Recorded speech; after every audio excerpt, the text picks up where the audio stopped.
अब है limiting reagent versus axis reagent. Limiting reagent क्या चीज है और एक्सिस रिएजेंट क्या चीज है? अगर सिंपल कुछ 2-3 अल्फाज में मैं इसको डिफाइन करना चाहूं तो ये कुछ इस तरह से होगा, विच लिमिट्स, और आप कह सकते हो कि स्टॉप्स, दोनों कह सकते हो, द रिएक्शन, और ये आ जाएगा which remains unreacted after the reaction.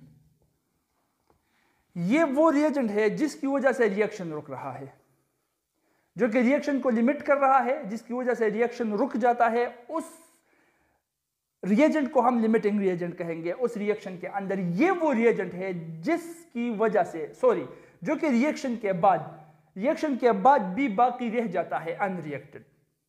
तो ये अमाउंट में ज्यादा होता है, रिएक्शन के बाद भी बाकी रह जाता है, ये अमाउंट में कम होता है, इसकी वजह से रिएक्शन इसलिए स्टॉप हो जाता है कि ये खत्म हो जाता है। तो जो कम होता है, जो कि जल्दी खत्म हो जाता है, उस वजह से रिएक्शन भी रुक जाता है, उसको हम कहते हैं लिमिटिंग रिएजेंट। जो ज्यादा तादाद में होता है, जिसकी वजह से रिएक्शन नहीं रुकता, जो रिएक्शन के बाद भी रह जाता है अनरिएक्टेड, उसको कहते हैं हम एक्सिस रिएजेंट। एक एग्जांपल दे देता हूँ एनालॉजी। फॉर एग्जांपल, मेरे पास है, ये हुआ 1 बाल, 2 बाल, 3 बाल, 1 2 3 4 5 6, ये कुछ बॉल है मेरे पास, ठीक है। इसमें से जो ये नीचे वाले 6 बॉल्स है, ये बॉल्स वाइट बॉल्स है कलर में, they are white in colour. ऊपर वाले जो हैं ये ब्लैक है, बेंस की तरह, ठीक है। ये वाइट है सफेद गोले की तरह, ये काली बेंस की तरह ब्लैक गेंदे हैं। अब अगर मैं आपको कहूं कि एक प्रोसेस स्टार्ट करो, उस प्रोसेस को हम कहते हैं पेयरिंग, जोड़ा बनाना, और जोड़े में एक वाइट और एक ब्लैक बॉल होगा, तो कितने जोड़े बन सकते हैं? हाँ, आप आसानी के साथ कह सकते हो कि 3 जोड़े, 1 2 3। अब 3 क्यों बने? क्योंकि ब्लैक बॉल्स हमारे पास 3 है और ब्लैक बॉल नहीं है, और जोड़े में एक बॉल ब्लैक तो एक वाइट होगा, तो ये बन जाएगा एक जोड़ा, ये बन जाएगा दूसरा जोड़ा, ये बन जाएगा तीसरा जोड़ा। अब व्हाइट बॉल 6 है, लेकिन फिर भी जोड़े सिर्फ 3 बनेंगे। क्यों?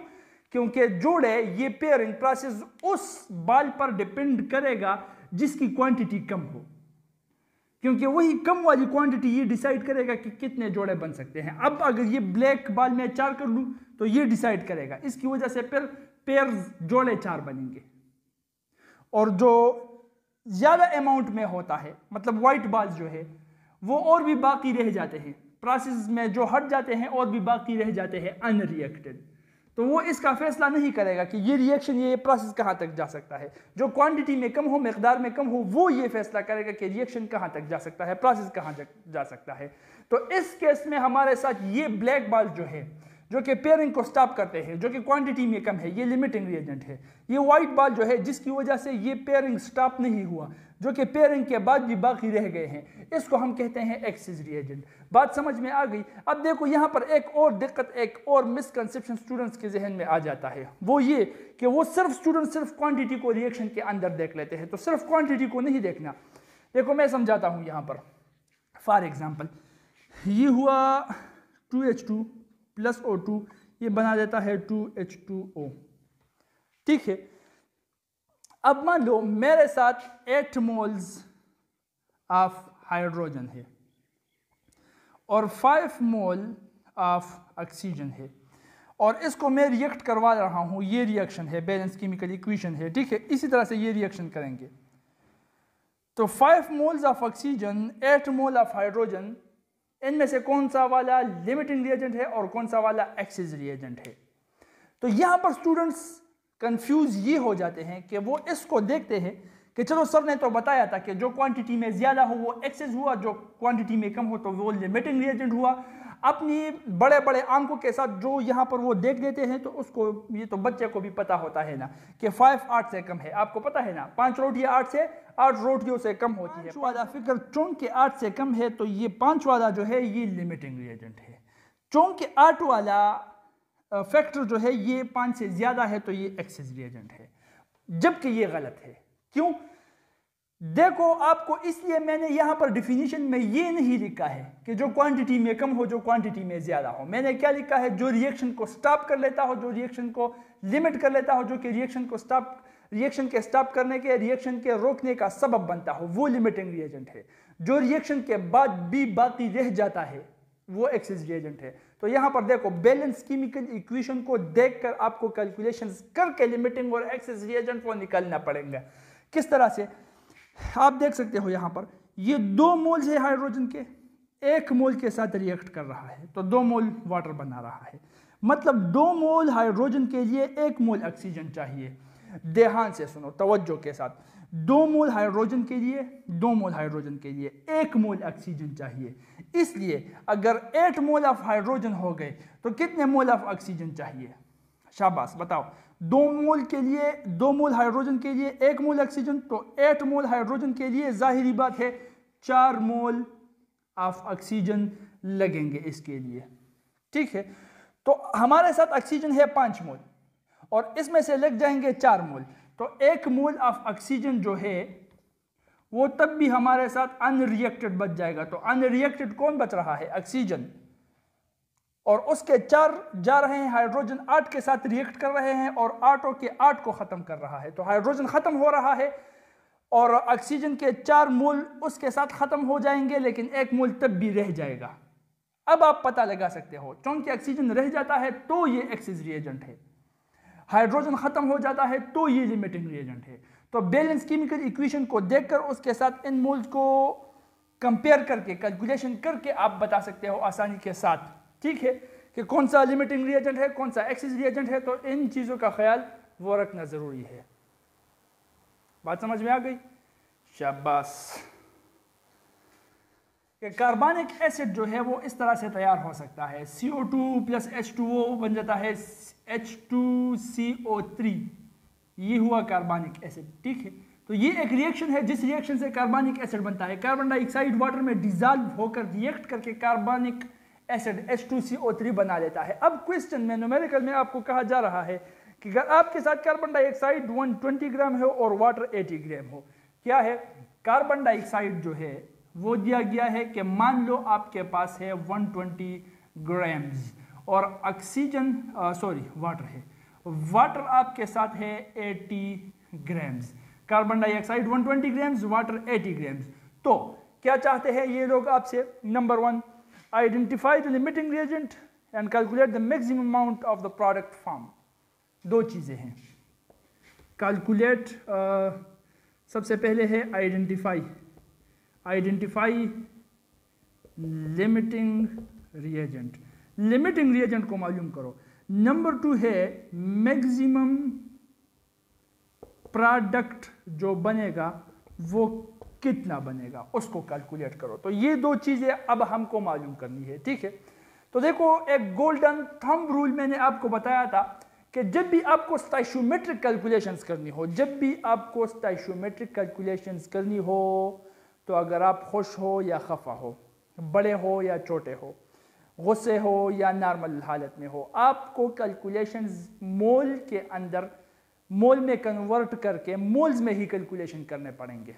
मोल में हो तो मोल में कैलकुलेशन करो, मोल में नहीं हो, नंबर ऑफ पार्टिकल्स में हो, मास में हो, तो मोल को कन्वर्ट करके मोल में कैलकुलेशन करके वापस से कन्वर्ट करना पड़ेगा, लेकिन कैलकुलेशन मोल में करना पड़ेगा। क्योंकि रिएक्शन से हम मोल, रिएक्शन में जो होता है ना, ये मोल के कंसेप्ट में लिखा होता है, तो मोल से कंपेयर करके हम कैलकुलेशन आसानी के साथ कर सकते हैं। तो इसलिए सबसे पहले हम कार्बन डाइऑक्साइड को इस 120 ग्राम को हम कन्वर्ट करेंगे मोल्स में। तो ये हुआ कार्बन डाइऑक्साइड। मोल में कन्वर्ट करने के लिए moles is equal to mass in gram, जो कि है 120 ग्राम्स।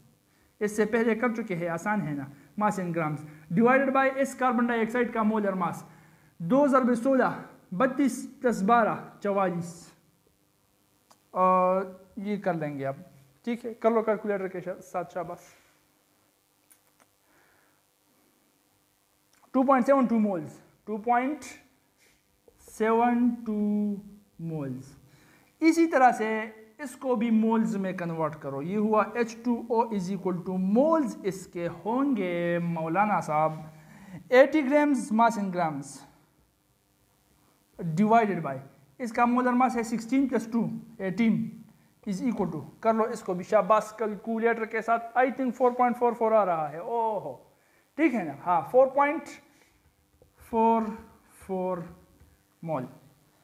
अच्छा अब आ गए हमारे साथ मोल्स की तादाद। देखो अब यहाँ पर थोड़ा सा खुद का दिमाग इस्तेमाल करके, सिर्फ कॉमन सेंस इस्तेमाल करके आप पता लगा सकते हो कि कौन सा वाला लिमिटिंग और कौन सा वाला एक्सिस रिएजेंट है। फिर उसकी एक्सप्लेनेशन पेपर में खुद लिख लेना, इंग्लिश लिखनी तो आती है ना, तो इंग्लिश में लिख लेना, ठीक है। यहाँ पर है 1 मोल कार्बन डाइऑक्साइड, यहाँ पर है 1 मोल water, and these both 2 moles of the gas gives us 1 mole of carbonic acid, right? अब अगर 1 मोल कार्बन डाइऑक्साइड 1 मोल कार्बनिक एसिड दे रहा है, तो अगर 2.72 मोल्स ऑफ कार्बन डाइऑक्साइड हुआ तो ये कितना कार्बनिक एसिड देगा? जाहिर बात है 2.72 देगा। चलो ठीक है, अब 1 मोल वाटर 1 मोल कार्बनिक एसिड दे रहा है, तो अगर 1 मोल वाटर 1 मोल कार्बनिक एसिड दे रहा है तो 4.44 मोल वाटर वो देगा 4.44 मोल कार्बनिक एसिड। अब देखो इन दोनों में से कम प्रोडक्ट कौन बना रहा है? ये वाला कम प्रोडक्ट बन रहा है। किसकी वजह से बन रहा है? कार्बन डाइऑक्साइड की वजह से बन रहा है। इसका मतलब कार्बन डाइऑक्साइड कम प्रोडक्ट बना रहा है, तो ये कार्बन डाइऑक्साइड रिएक्शन को स्टॉप करने के लिए ये जिम्मेदार है, ये रिएक्शन स्टॉप करेगा, मतलब ये रिएक्शन लिमिट करेगा, मतलब ये क्वांटिटी में कम है, ये पहले खत्म हो जाएगा। वाटर जो है वो 4.44 मोल्स है, वो और भी बाकी रह जाएगा। तो इसलिए हमारे साथ यहाँ पर एक्सिस रिएजेंट वो वाटर है, लिमिटिंग रिएजेंट जो है वो कार्बन डाइऑक्साइड है। इस तरह से आप लिमिटिंग रिएजेंट को पॉइंट आउट कर सकते हो, वो है कार्बन डाइऑक्साइड, जो कि सबसे कम अमाउंट में प्रोडक्ट बनाता हो, रिएक्शन को लिमिट करता हो, प्रोडक्ट को कम बना के रिएक्शन को उसी जगह पर स्टॉप कर देता है, ठीक है। अच्छा अगर कार्बन डाइऑक्साइड और होता तो वाटर हमारे पास और भी हो, वो रिएक्ट करके आगे जाकर और भी प्रोडक्ट बना लेता, लेकिन नहीं है, कार्बन डाइऑक्साइड कम है। कार्बन डाइऑक्साइड लिमिटिंग रिएजेंट हुआ, बात समझ में आ रही है ना। अच्छा मैक्सिमम प्रोडक्ट कितना बनेगा? हमको पता है कि प्रोडक्ट डिपेंड करता है लिमिटिंग रिएजेंट पर, लिमिटिंग रिएजेंट पर डिपेंड करता है। लिमिटिंग रिएजेंट खत्म हुआ तो बात ही खत्म हो जाएगी, रिएक्शन रुक जाएगा, क्योंकि एक्सिस रिएजेंट और भी है रिएक्शन करने के लिए। रिएक्शन जो रुक रहा है वो इसके क्रम से रुक रहा है। किसकी वजह से? लिमिटिंग रिएजेंट की वजह से। तो लिमिटिंग रिएजेंट जितना भी होगा उतना ही प्रोडक्ट बनेगा, उस हिसाब से बनेगा, उतना नहीं उस हिसाब से, ठीक है। कैलकुलेशन करने पड़ेंगे आपको। तो लिमिटिंग रिएजेंट के हिसाब से बनेगा। लिमिटिंग रिएजेंट हमारे साथ है 2.72 मोल जो कि कार्बन डाइऑक्साइड है। लिमिटिंग रिएजेंट हमारे पास कार्बन डाइऑक्साइड है और उसका अमाउंट है 2.72 मोल। तो इसके हिसाब से जब हम मालूम करेंगे प्रोडक्ट कितना बनेगा तो वो बनता है 2.72 मोल्स। इसका मतलब प्रोडक्ट जो बन रहा है वो है 2.72 मोल्स। तो मैक्सिमम प्रोडक्ट कितना बनेगा? वो है प्रोडक्ट क्या है? कार्बनिक एसिड, वो है 2.72 मोल्स। तो कन्वर्ट करो ग्राम्स में, अगर ग्राम्स में चाहिए, मोल में है तो मोल में डायरेक्ट भी लिख सकते हो। ये हुआ मैक्सिमम प्रोडक्ट 2.72 मोल। ग्राम्स में कन्वर्ट करना है तो ग्राम्स में हम किस तरह से करेंगे? Mole multiplied by molar mass. Molar mass calculate करो H2CO3 की, 3 multiplied by 16 plus 12 multiplied plus 2 क्या आ जाएगा? 62 ग्राम पर मोल, 62 ग्राम पर मोल। अच्छा अब 62 को भी 2 में ज़रब दे दो ना, या वो मैं करूंगा। 62 मल्टीप्लाइड बाई 2 आ रहा है 169.07, 169.07। इतने ग्राम्स कार्बनिक एसिड बनेगा। तो मैक्सिमम प्रोडक्ट फॉर्म जो है वो 169.07 ग्राम कार्बनिक एसिड है। क्लियर हो गया यहाँ तक?